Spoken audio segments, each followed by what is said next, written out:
Say what you like, but I get the sneaking suspicion that the Pacific Rim movies are as close as we're ever going to get to a good Transformers movie.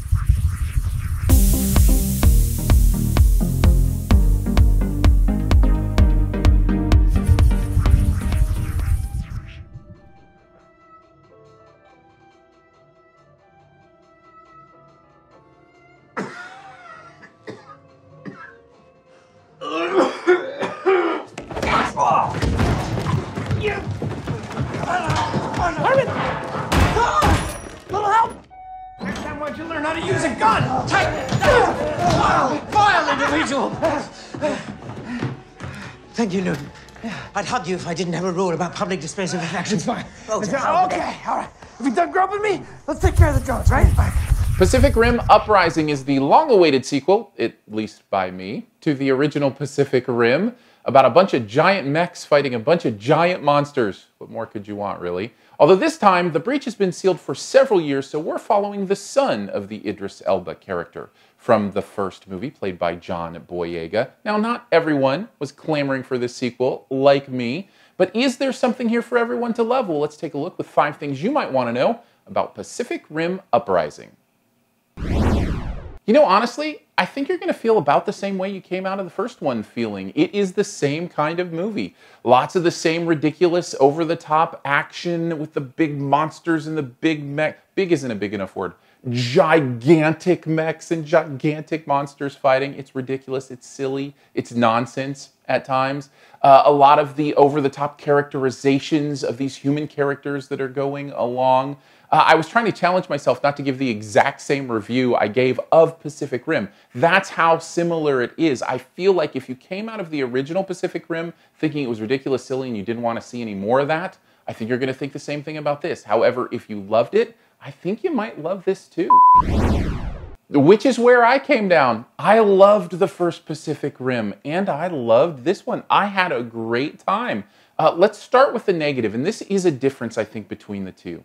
I think the characters here are shallower. I don't think there's as much going on with the depth of what's going on in their lives, at least in a way that is connecting them to us. Now, specifically, the impact that has is when there is a moment where there's peril, where somebody's life is in peril, or where somebody's life is lost. I don't feel like you feel it as much. I don't feel like it hits you as hard.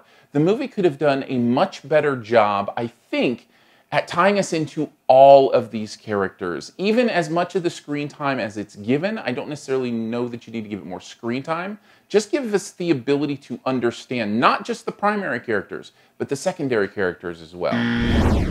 You know what? I almost included the themes as being shallow too in that point, except they're not. And you know why? The awesomeness is kind of baked into the design of this world. The fact that these machines need 2 people to work with bakes in those themes about teamwork and community right into the product without really having to do anything. It also bakes in the idea of not only teamwork, but the idea of scale. The scale of these creatures is built right into it. The world building is built right into it. It's almost as if you're playing in this sandbox. The sandbox is already designed to be awesome, and if you don't change anything, you kind of can't ruin it. So let's talk about the performances, and I guess I'll start with this. Scott Eastwood is looking more and more like Clint Eastwood every single day. It's incredible. There were moments in here I was like, did they just like de-age Clint Eastwood and put him in this movie? It's amazing. It's also beside the point. I mean, most of the cast here is good, but I want to focus on John Boyega. He is so perfect for this role, and I am falling in love with him as an actor. I love the arrogance he puts into this character. I love that I feel what he's feeling, that he's emoting well. I really think he's a movie star. He really makes his charisma, his presence on screen mean something to the audience, and it does here. And I think those performances, his specifically, are another reason that this movie succeeded for me. And you know what? Here is the most surefire way for me to know if they succeeded in making a movie. When I walk out the door, I cannot wait to see the next one. And that has been the case for both Pacific Rim, and it's the case here as well. I cannot wait for Pacific Rim 3. Now, I don't know that this movie will do well enough that they'll make it. I'm hoping it does. I had a similar thing with the original. For a long time, didn't look like a sequel was coming. I love this world and I'm excited to go back. And I think that means something. I think it means they've built a world that's exciting to visit. That's a world that you want to see what's going to happen next. And that means you're invested. So because I'm invested, I think the movie's doing a great job at bringing me in through all of these elements and building a place where I want to know what these characters are up to. And I want to know how the fate of the world is going to end up in this battle. So that, for me, is a clear sign of a win, and they succeed here. Overall, I think Pacific Rim Uprising is a wonderful sequel to the original Pacific Rim. Yes, it's ridiculous and over the top, and if that bothered you in the first one, it's gonna bother you here. But for me, I loved it. I was willing to let a lot go and just enjoy the ride. I give it a solid B+. Thanks for checking out this Your Movie Friend review. We'll get to the Best Ever Challenge here in a bit. Before we do, though, let's talk a little more about how to connect. I would love to chat movies with you.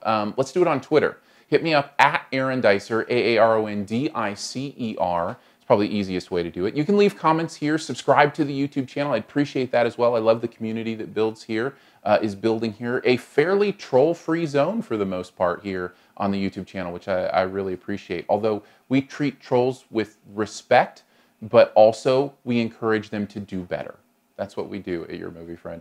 So I'm excited for you to join in on that conversation as well. Listen to the podcast, SiftPop, SiftPop. Just search for it in your podcast player, whatever you use.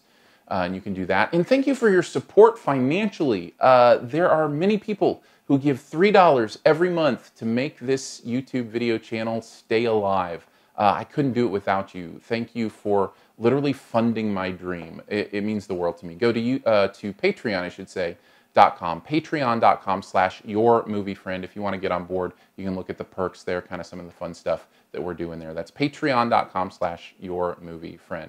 All right, let's do the Best Ever Challenge. This is where you name the best movie ever in a particular category. Also try to identify my choice.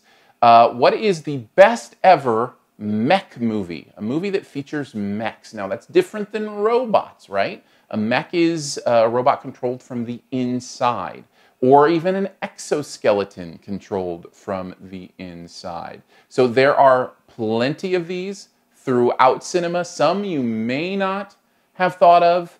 I'm going to go with the one where Jeff Bridges is in the mech. Now, that might give it away, except for he's not really the main one in the mech that you would think. And you might not even think of it as a mech, but specifically his is definitely a mech. Take a guess at mine in the comments. First person to get it right does get a point. Love to see your choice there as well. And as always, I'll give you a few extra seconds to hit subscribe. Just click my face.